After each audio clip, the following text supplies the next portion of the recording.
Así que le invito a buscar en Mateo capítulo 28 para ver la parte histórica de la resurrección de Cristo Jesús. El año pasado hablamos de la parte doctrinal de la resurrección de Jesús. Así que ahí está en el YouTube, en la página de la iglesia. Usted la puede escuchar. Es más, hoy se le va a subir el link para que lo vuelvan a escuchar, la parte doctrinal de qué significa la resurrección. Pues vamos a ver más la parte histórica. ¿Está conmigo? Amén. Y dice en Mateo 28, 1: pasado el día de reposo, Shabbat, al amanecer del primer día de la semana, es decir, domingo, ¿sí?, vinieron María Magdalena y la otra María a ver el sepulcro. Y hubo un gran terremoto, porque un ángel del Señor descendió del cielo y llegando removió la piedra y se sentó sobre ella. Su aspecto era como un relámpago y su vestido blanco como la nieve. Y de miedo de él, los guardas temblaron y se quedaron como muertos. Mas el ángel respondiendo dijo a las mujeres: no temáis vosotras, porque yo sé que buscáis a Jesús, el que fue crucificado. No está aquí, pues ha resucitado, como dijo. Venid, ved el lugar donde fue puesto el Señor.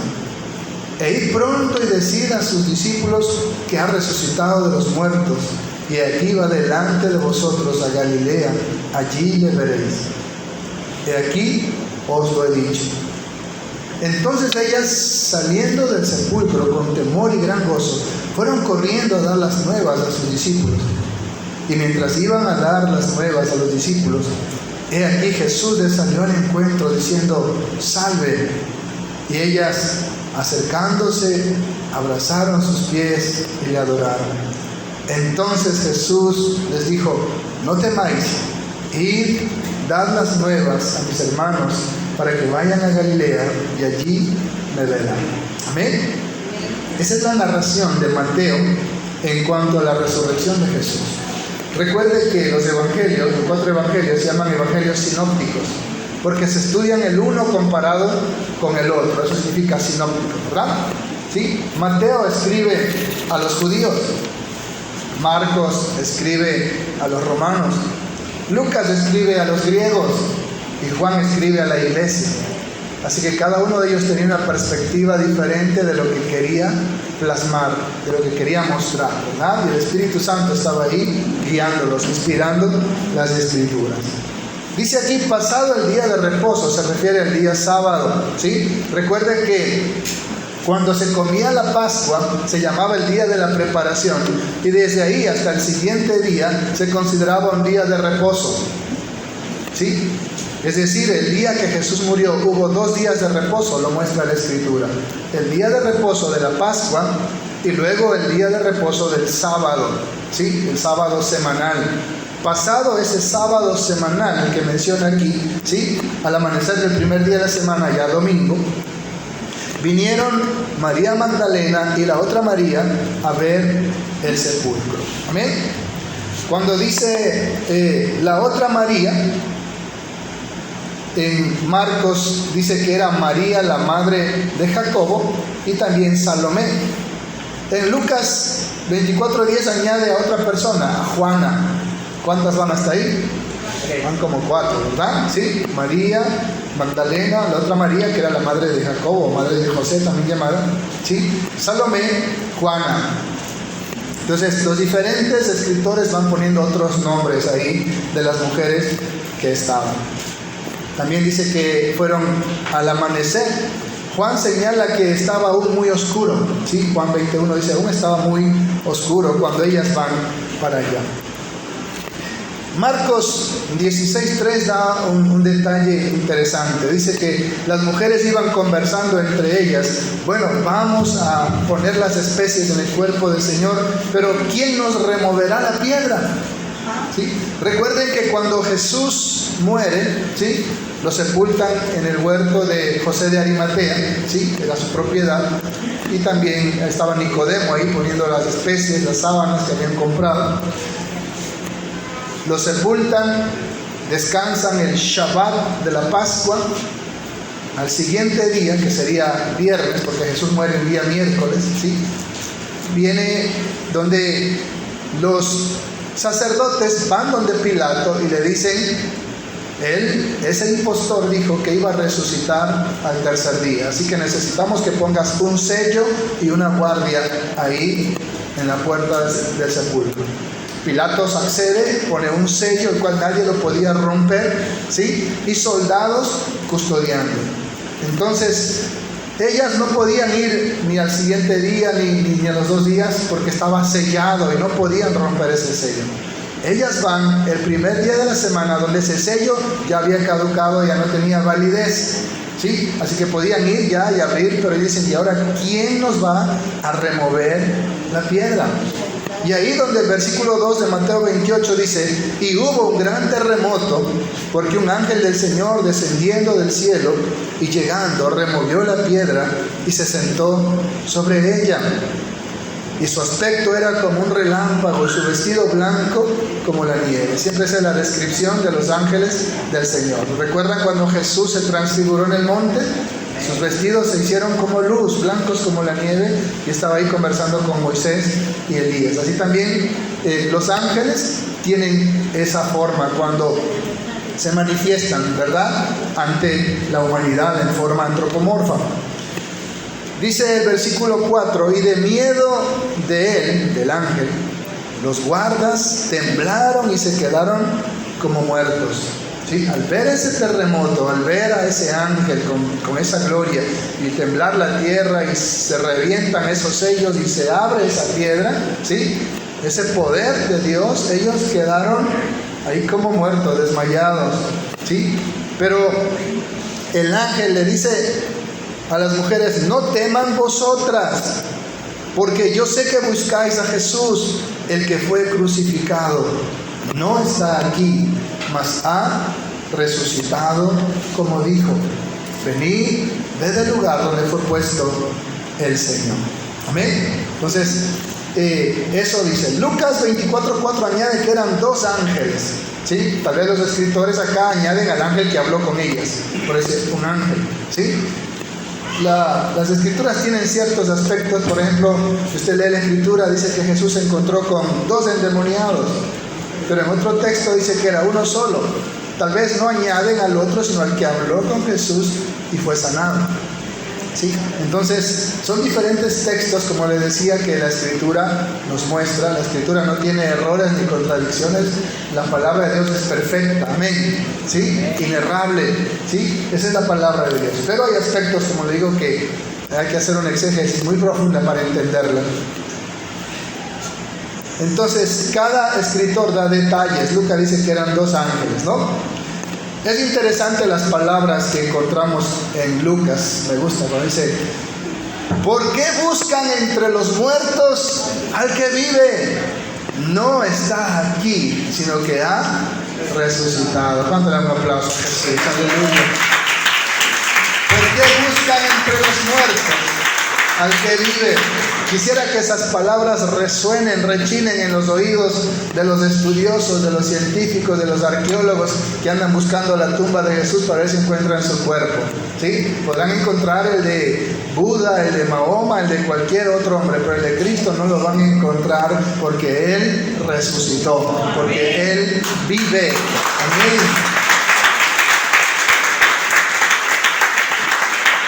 Asimismo, cuando usted va a postrarse ante un muñeco de yeso, de palo, ¿verdad?, de oro, de plata, de lo que esté hecho, es un muñeco muerto, sin vida. Yo le diría: ¿por qué se postran ante un muerto y no ante el que vive por los siglos? No busque muñecos muertos ahí en esas procesiones, cargando esos muñecos que si se les cae se les hace pedazos, adorando a un ídolo muerto, cuando Cristo, Él vive por siempre. Y no necesitamos un muñeco para conocerlo, para adorarlo. Nosotros tenemos al Espíritu Santo, que nos permite conocer a Jesús de una manera personal, experimental. Sentimos su presencia, sentimos su poder, sentimos su amor, su perdón, su sanidad, su liberación, su salvación. Él es el Cristo vivo. Aleluya. que me encantan esas palabras de Lucas, ¿verdad? Usted en casa puede leer todos los 4 evangelios, la narración de la resurrección. ¿Por qué buscan entre los muertos a los que viven? ¿Sí? No está aquí, ha resucitado. Recuerden que eso les dijo en Galilea, que él tenía que padecer de los principales sacerdotes y que resucitaría el tercer día. Les está diciendo, ¿por qué no entienden? Él ya les dijo eso. ¿Recuerdan lo que le dijo Jesús a los caminantes hacia Emaús? Duros de corazón, que no pueden entender las escrituras. Era necesario que así suceda. Era necesario que el Hijo de Dios padezca, ¿sí? Y que resucite de entre los muertos. Pero ellos estaban tan endurecidos, y eso es profético, ¿sí? El Señor le dijo a Isaías: ve y diles del pueblo, de oídos oiréis y no entenderéis, con los ojos veréis pero no percibiréis, porque el corazón de ellos iba a ser endurecido para que ellos cumplan el propósito de Dios. Por eso en Corintios dice que si ellos hubieran entendido, jamás hubieran crucificado al Señor. Pero sus corazones estaban velados para que ellos no entendiesen. Por eso Jesús dice: Padre, perdónalos, porque no saben lo que hacen. Había un velo en el corazón de los judíos para que no entiendan, y al crucificar a Jesús cumplan con el propósito de Dios. Amén. Entonces, qué interesante lo que dice. Él ya les habló de esto en Galilea. Luego dice en el versículo 7: e id pronto y decid a sus discípulos que ha resucitado de los muertos, y he aquí, va delante de vosotros a Galilea, allí le veréis. He aquí, os lo he dicho. ¿Sabe? Muchos dicen que el libro de Marcos realmente es el evangelio de Pedro, que Pedro le dictó a Juan Marcos ese evangelio. Y es interesante que en Marcos 16:7, cuando el ángel le dice vayan donde los discípulos, añade: díganle a los discípulos y a Pedro. ¿Sí? Marcos añade eso: díganle a los discípulos y a Pedro. ¿Sí? ¿Por qué querrá decir y a Pedro? ¿Qué hizo Pedro antes de eso? Negó al Señor. Pero el Señor, ¿qué hace? Considera a Pedro. Él no lo había desechado. Sabía que Pedro tenía que aprender de esa lección, a no confiar en sí mismo. ¿Sí? No, Señor, iré a la cárcel si es necesaria la muerte. No, tú me vas a negar 3 veces antes que cante el gallo. Y así fue. Por eso dice la Escritura: el que piensa que está firme, mire, que no caiga. Amén. Así que nunca diga nunca. ¿Sí? Mejor diga: Señor, ten misericordia de mí. Amén. Porque lo que no quiero hacer, eso termino haciendo. Marcos también añade que el Señor mandó esta orden a María Magdalena y a las otras mujeres, pero que ellos no le creyeron. ¿Sí? Pensaban que estaban locas. Dice aquí también: entonces ellas, saliendo del sepulcro con gran temor y gran gozo, Mateo 28:8, fueron corriendo a dar las nuevas a sus discípulos. Y mientras iban a dar las nuevas a los discípulos, he aquí Jesús les salió al encuentro diciendo: Shalom, salve, Charis en griego, ¿no? Y ellas, acercándose, abrazaron sus pies y adoraron. Entonces Jesús les dijo: no temáis, id, dad las nuevas a mis hermanos. ¿Cómo le llama Jesús a sus discípulos? Hermanos. Mis hermanos. ¿Cómo nos llamamos nosotros? Hermanitos, ¿verdad? Hermanos, para que vayan a Galilea y allí me verán. Amén. Hay una serie de puntos y aspectos ahí, como María Magdalena después se encuentra con Jesús, conversa con él, ¿sí? En Corintios, Pablo dice que el Señor se encontró a solas con Pedro y luego con los otros discípulos, ¿sí? Y en fin, hay una serie de detalles que hay que encajar ahí, pero lo cierto es que lo primero que reaccionaron los discípulos fue que no le creyeron, ¿sí? Es más, Pedro y Juan van corriendo al sepulcro a ver lo que había pasado. Dice que Juan llegó primero pero no entró, luego entró Pedro y vieron y comprobaron todo esto. Y amados hermanos, qué interesante saber que Jesús resucitó, no se quedó en esa tumba, Él vive. No adoramos a un Cristo muerto, un Cristo de palo, sino aquel que vive por siempre. Amén. Gloria a Dios. Pero también es importante decir lo que está aquí en el versículo 11. Dice: mientras ellas iban, he aquí unos de la guardia fueron a la ciudad y dieron aviso a los principales sacerdotes de todas las cosas que habían acontecido. Y reunidos con los ancianos y habido consejo, dieron mucho dinero a los soldados, diciendo: decid vosotros, sus discípulos vinieron de noche y lo hurtaron estando nosotros dormidos. Qué mentira tan fatal. Esos soldados no se dormían nunca, estaban entrenados, pero como usted no se imagina, ¿sí? Pero recibieron mucho dinero. Y si esto lo oyera el gobernador, nosotros le persuadiremos y os pondremos a salvo. Soldado que dejaba o no cumplía una orden era penado con la muerte, y posiblemente tienen que haber matado a estos soldados, ¿sí? Pero dicen: no, nosotros le vamos a decir que no. Ellos, por la ambición al dinero, lo hicieron. Dice: y ellos, tomando el dinero, hicieron como se les había instruido. Este dicho se ha divulgado entre los judíos hasta el día de hoy, es decir, hasta cuando Mateo escribe este evangelio, que fue muchos años después de la muerte de Jesús, posiblemente el año 50, 60, qué sé yo. Amén. Hasta el día de hoy sigue con este dicho de que Él nunca resucitó, sino de que vinieron sus discípulos y robaron su cuerpo para que la gente crea que había resucitado. Mentira de Satanás, ¿verdad? ¿Sí?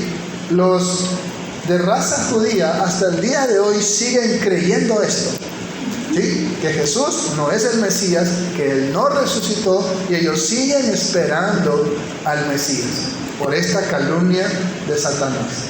¿Amén? En cambio nosotros, nuestro fundamento, el fundamento de nuestra fe es la convicción en la palabra de Dios que Cristo resucitó, que Él vive. Y esa es nuestra fe, y ahí se fundamenta nuestra fe. Amén. Por eso es lo que acabábamos también de leer en 1 Corintios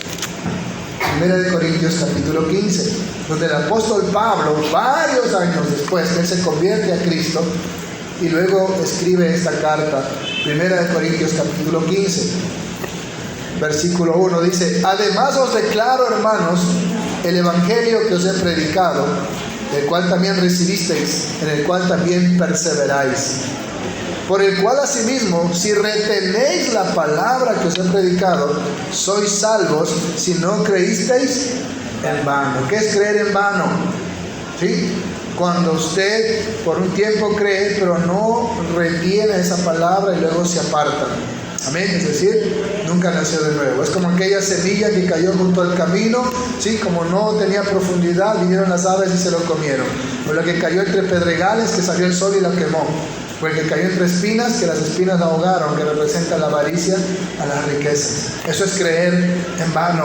En cambio, cuando usted oye la palabra de Dios, cree y hace parte de su vida y obedece a esa palabra, entonces usted ha dado fruto, ¿sí? Como esa buena tierra. Dice el versículo 3: porque primeramente os he enseñado lo que asimismo recibí. ¿Sí? Él no recibió de los discípulos, ¿sí? Él recibió de Cristo directamente. Que Cristo murió por nuestros pecados conforme a las Escrituras. ¿Por qué murió Cristo? Por nuestros pecados.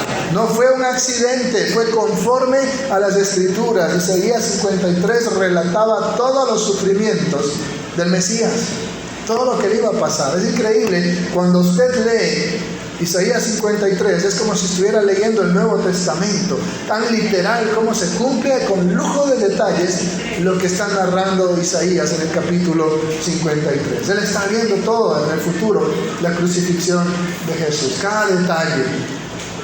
Dice también el versículo 4, y que fue sepultado y que resucitó al tercer día conforme a las Escrituras. En el libro de los Salmos, en el libro de Oseas, decía que Él iba a resucitar al tercer día, que Él no se quedaría en la tumba, sino que Él iba a levantarse de entre los muertos, conforme a las Escrituras. Eso ya estaba profetizado. Dice el versículo 5, y apareció a Cefas. ¿Quién era Cefas? ¿Quién era Cefas? A ver, ¿alguien sabe quién era Cefas? Cefas es arameo. Petros es griego, le viene el petróleo, ¿sí? Que significa roca o piedra en nuestro idioma. Así que Cefas es Pedro, solo que está en arameo. Cefas, arameo, Petros en griego, ¿sí? Y para nosotros sería roca o piedra en castellano, ¿sí? De ahí viene el petróleo de Petros, ¿sí? Cuando alguien veía a Pedro, le decía Petre, ¿sí? Cuando usted mira, el griego termina en eso, ¿no? Cuando usted ve a una persona y lo saluda, ¿sí? Petros, cuando habla en nominativo, el nombre de la persona. Pero Cefas es en arameo Pedro. ¿Está conmigo? Amén. ¿Ya no se va a olvidar? Amén. ¿Quién será ese Cefas? No, Pedro. Entonces, ¿a quién se apareció? A Pedro y después a los 12.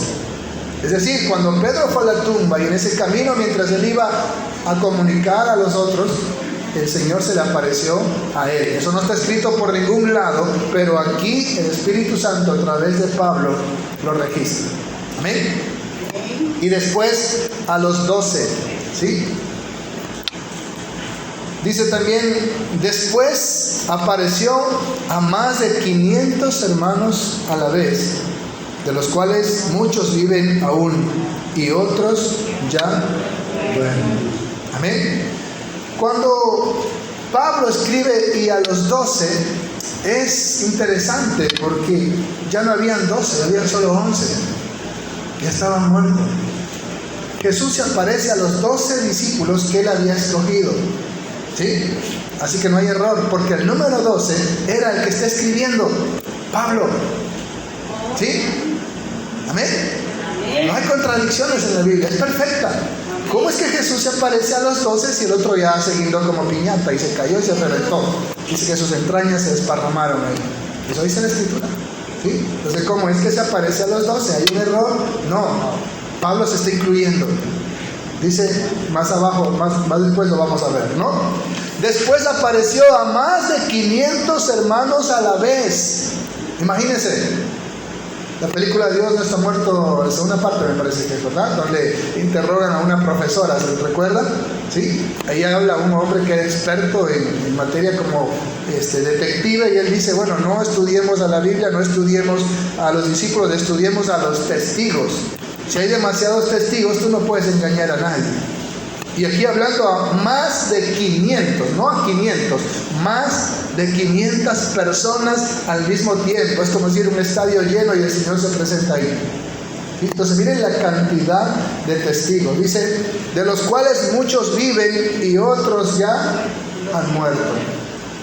Y luego dice, después apareció a Jacobo, su propio hermano. Después a todos los apóstoles. Y al último de todos, por eso decía 12, como a un abortivo, ¿sí? Como a lo que menos vale, dice él, me apareció a mí, porque yo soy el más pequeño de los apóstoles, que no soy digno de ser llamado apóstol, porque perseguí a la iglesia de Dios. Miren las palabras tan humildes y sencillas del apóstol Pablo. Él se siente indigno de ser llamado apóstol del Señor, ¿sí? Pero él recibió esa gracia y por eso dice, pero por la gracia de Dios soy lo que soy, y su gracia no ha sido en vano para conmigo. Antes he trabajado más que todos ellos, pero no yo, sino la gracia de Dios conmigo. Y estaba diciendo la verdad, ¿sí? Dice, porque o sea yo, o sean ellos, así predicamos y así habéis creído, que Él resucitó conforme a las Escrituras, que habían muchísimos testigos de ello. Amén. Y es que el requisito para ser discípulo, para ser apóstol de Jesús, era precisamente eso, conocer en persona a Jesús. Amén. Pablo posiblemente conoció a Jesús, ¿sí? Pero no como uno de sus seguidores. Tiene que haberlo conocido, ¿sí? Posiblemente hasta estuvo en la crucifixión. Él estuvo ahí cuando apedrearon a Esteban, ¿verdad? Con su ropa, ¿sí? Él era amigo de todos los fariseos, sacerdotes, y hasta le daban cartas a él. Él era el cabecilla de ir y perseguir a todos los que estaban diciendo que había resucitado, ¿sí? Y meterlos a la cárcel. Así que es posible que él haya sido testigo ocular de los padecimientos de Cristo. ¿sí? Pero no de su resurrección. Ahora él tiene un encuentro personal con Jesús. Es más, dice que él en espíritu fue llevado al mismo paraíso, donde recibió palabras que no les es dada al hombre expresar. Por eso él califica para ser apóstol de Jesús. Es más, siempre fue rechazado. Siempre decían, él no puede ser apóstol, él no estuvo. Recuerda cuando eligen a Matías, ¿verdad? No, uno que ha estado con nosotros, que ha comido y ha bebido con él desde el bautismo de Juan, ha estado. Esos son los requisitos para ser apóstol. Pablo no reunía ciertos requisitos, pero él tuvo un encuentro personal con el Cristo resucitado. ¿Sí? Por eso, hermanos, cuando usted escuche que alguien dice que es un apóstol, ese es un apóstata. ¿Sí? Los apóstoles, el Señor los puso para poner el fundamento, sí, que es Cristo nuestro fundamento, pero luego terminó ese apostolado. Ahorita el único apóstol que significa enviado es el Espíritu Santo que está aquí con nosotros. Cualquiera que se autoproclame apóstol es un apóstata. ¿Sí? Él no fue testigo de la resurrección de Jesús, él no ha tenido un encuentro visible, una teofanía de Jesucristo. Cuando nos convertimos a Cristo tuvimos un encuentro personal con él, sí, pero otra cosa es verlo visiblemente, ¿sí? Y la Biblia dice que nadie ha visto a Dios jamás. Entonces, por eso cualquier persona que se autoproclame apóstol es un apóstata. Te escucha, ¿no? El apóstol Guillermo Maldonado, el apóstol Fulano, Sultano y Mengano, o el profeta, por ahí está querubín, y a nadie quiere ser siervo de Dios, no buscan títulos, ¿sí? Pero ese es otro tema terrible. Pero él dice, yo soy el más pequeño de los apóstoles, no soy digno de ser llamado apóstol porque perseguía la iglesia de Dios, pero por la gracia de Dios soy lo que soy. Miren entonces cómo Pablo escribe aquí acerca de la resurrección, de los testigos oculares y de él como testigo del Cristo resucitado. Amén. Pero vamos a ver la importancia de esto, de la resurrección, para terminar. En el versículo 12 en adelante. 1 Corintios 15, 12. Pero si se predica de Cristo que resucitó de los muertos, ¿cómo dicen algunos entre vosotros que no hay resurrección de los muertos? En especial los saduceos negaban la resurrección de los muertos, ¿recuerdan? Porque si no hay resurrección de muertos, tampoco Cristo resucitó.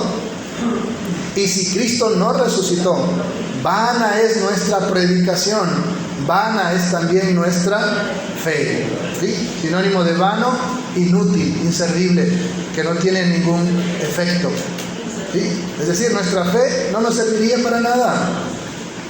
15. Y somos hallados falsos testigos de Dios, porque hemos testificado de Dios que Él resucitó a Cristo. ¿Quién resucitó a Jesús? Dios. Al cual no resucitó si en verdad los muertos no resucitan. O sea, si no existe la resurrección de los muertos, entonces estamos mintiendo en nombre de Dios que Él resucitó a Cristo. No ha resucitado si no existiera la resurrección. Dice el 16, porque si los muertos no resucitan, tampoco Cristo resucitó. Y si Cristo no resucitó, vuestra fe es vana, aún estáis en vuestros pecados. Está diciendo, si Jesús no ha resucitado, ustedes no han recibido el perdón de sus pecados, siguen siendo pecadores, siguen condenados, y como diría Efesios 2, 1 y 5, muertos en delitos y pecados. Todavía necesitaríamos nacer de nuevo, estaríamos condenados. Pero ¿qué dice la Escritura? Ninguna condenación hay para los que están en Cristo Jesús. Porque justificados por la fe, tenemos paz para con Dios por medio del Cristo resucitado. Amén. Gloria a Dios. Miren qué importante es la resurrección de Jesucristo. Es la garantía del perdón de nuestros pecados. Dice también, entonces también los que durmieron en Cristo perecieron. En otras palabras, todos los que murieron en el circo romano, los que murieron como mártires, así como Esteban, o sea, murieron por gusto, igual se perdieron porque Cristo no ha resucitado. Imagínense, ¿sí? Eso es lo que está diciendo. Entonces, murieron sin esperanza, murieron por gusto. Pero no es así. Versículo 19. Si en esta vida solo esperamos en Cristo, somos los más dignos de conmiseración de todos los hombres. ¿Qué significa si solo esperamos en Cristo? Significa si solo lo que Cristo vino a hacer en esta tierra es lo único válido, ¿sí? Somos los más dignos de lástima, ¿sí? Es decir, pobrecitos los hermanitos, no bailan, no chupan, no disfrutan la vida, no pueden tener otra mujer, se pierden lo mejor y por gusto, si igual Cristo no los puede salvar porque no ha resucitado. Eso es lo que le está diciendo. La gente debería tenernos lástima si creemos en un Cristo muerto que no puede hacer nada por nosotros, y en nombre de ese Cristo estamos viviendo en santidad, dejando todos los deleites y placeres del mundo. La gente debería sentir lástima de nosotros, dice, si fuera así. Si solo esperamos en Cristo, quiere decir esa parte. Pero ¿qué dice el versículo 20? Mas ahora Cristo ha resucitado de los muertos, primicias de los que durmieron, es hecho. Por lo tanto, nuestra fe no es vana, nuestra predicación no es vana, nuestros pecados han sido perdonados, somos nuevas criaturas, tenemos vida nueva, vamos camino al cielo, donde está Jesús. Porque dijo, en la casa de mi Padre muchas moradas hay, voy pues a prepararles un lugar, y vendré por vosotros para que estén donde yo estoy. Y el que me sirve, sígame. Y donde yo estoy, ahí estará mi servidor. Amén. Amén. Esa es nuestra esperanza. Si al cristianismo le quitamos solo el aspecto de la resurrección de Jesús, no sirve para nada nuestra fe. Qué importante es la resurrección de Jesucristo. Amén. Yo le expliqué el año pasado, si usted ofrecía un cordero, le ponían la sangre del cordero y el resto en el altar, sus pecados quedaban perdonados, usted quedaba limpio y puro. Pero luego salía y se iba de puñetes con un vecino o miraba a una chica mal sentada, ya pecó de nuevo, otro cordero, ¿sí? Queda limpio, va a la casa, ¿sí? El esposo de mal humor, se van de discusión, se agarran de los pelos, ya pecó de nuevo, otra vez otro cordero. Eso es lo que tenían que hacer ellos antes de que venga Jesucristo, el Cordero de Dios que quita el pecado del mundo. Y si Jesús no resucitó, el momento que yo creí en Él, todos mis pecados fueron perdonados. Pero si vuelvo a pecar, como Cristo ya está muerto, ¿quién me salva ahora? ¿Quién me limpia ahora? Necesitaría otro Cristo. Y cada que peco necesitaría de otro Cristo. Pero como Él vive, está a la diestra de Dios para interceder por mí. Y por eso dice que si confesamos nuestros pecados, Él es fiel y justo para perdonar nuestros pecados y limpiarnos de toda maldad. Y si alguno hubiere pecado, abogado tenemos para con el Padre, a Jesucristo el justo. Gloria a Dios.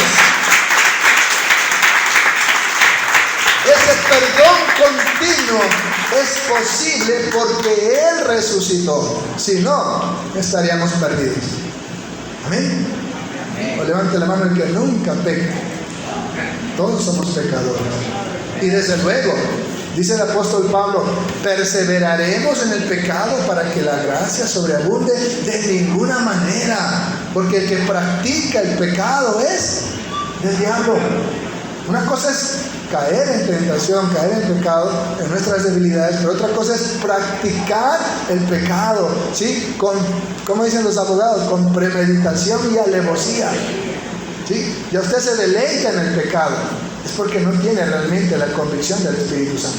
Amén. Pero de ahí todos pecamos de una u otra manera, pero ahí está Jesucristo, ahí está ese bendito raudal para limpiarnos de todo mal, como dice un precioso himno.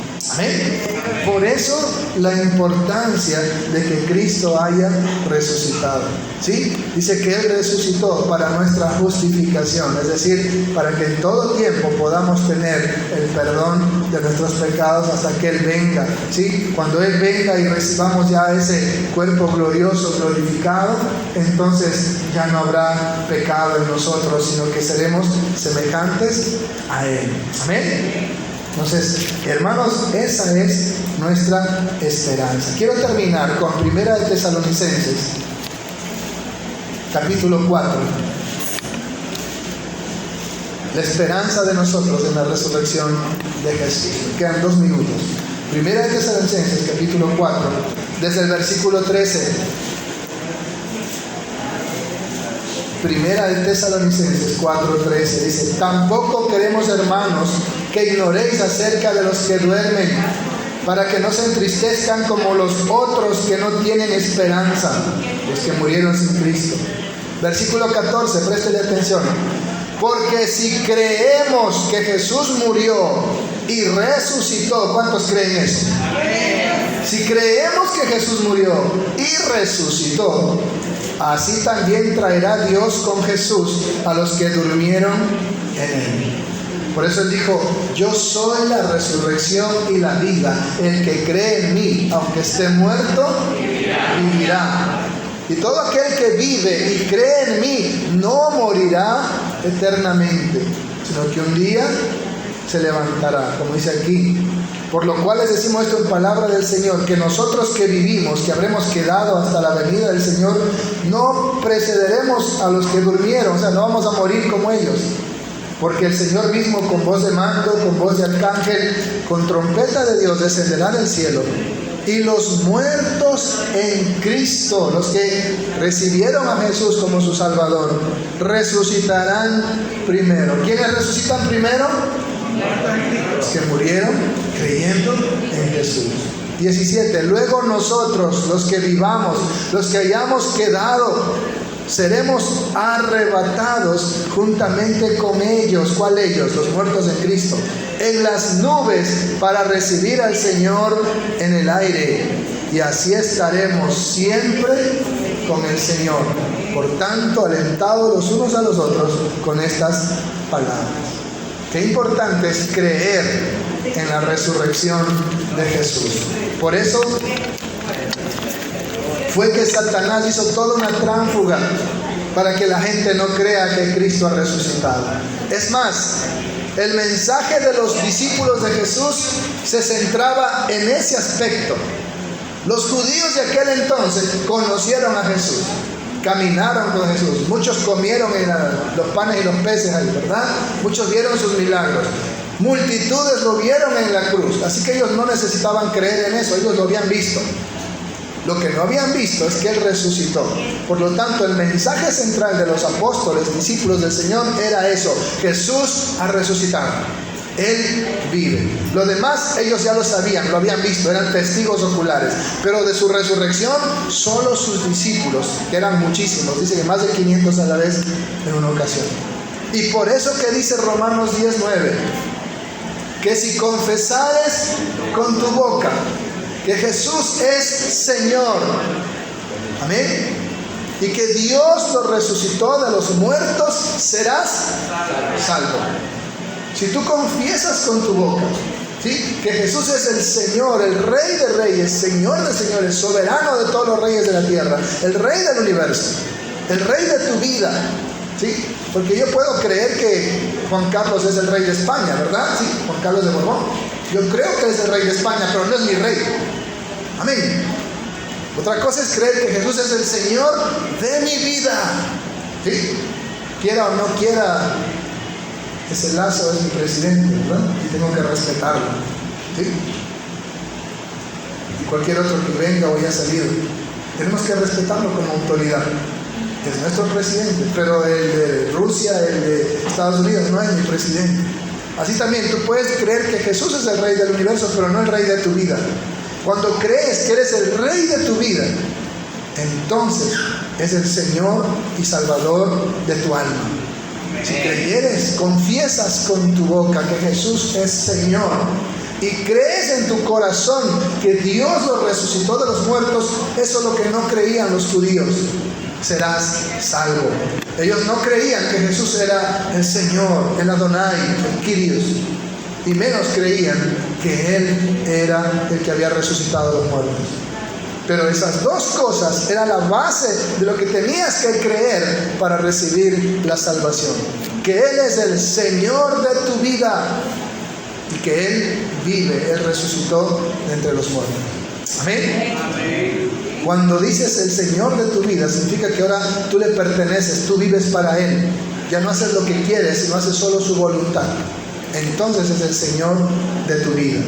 Amén. Y estás convencido de que Él vive, de que Él no se quedó en esa tumba, de que Él está a la diestra de Dios intercediendo por nosotros. Esa fe en esa verdad es la que garantiza nuestra salvación. Amén. Cuando tú haces de Jesús el Señor de tu vida. Amados hermanos, que este mensaje de resurrección, que es el fundamento de nuestra fe, usted pueda confesarlo con su boca, a todo lugar, en todas partes, declarar que Jesús resucitó, que Él vive, y porque Él vive, nosotros vivimos, somos salvos, somos perdonados y esperamos que Él venga a arrebatarnos pronto. ¿Cuántos dicen amén? Usted confiesa con su boca a Jesús como su Señor y lo demuestra con sus hechos cuando usted se bautiza. Amén. Por eso, el que creyere y fuere bautizado será salvo. No que salva el bautismo, sino que salva ese paso de obediencia que usted da, porque cuando usted obedece es que Jesús es el Señor de su vida. Y luego pues testificamos al mundo con nuestro testimonio y nuestra predicación. Como dice Pablo, que Él nació, Cristo nacido de mujer, ¿sí? Cuando llegó el tiempo de Dios y bajo la ley, dice, murió y fue sepultado conforme a las Escrituras y resucitó conforme a las Escrituras. Ese es el fundamento de nuestra fe, esa es la palabra de fe que predicamos, como dice la palabra del Señor. Que usted hoy afirme su fe en el Cristo resucitado como el Señor y Salvador de su vida y confiese en todo lugar lo que Él ha hecho por su vida como Señor y Salvador. Pero también, si alguien esta mañana todavía no ha reconocido a Jesús como el Señor de su vida, esta mañana es oportunidad. Vamos a orar.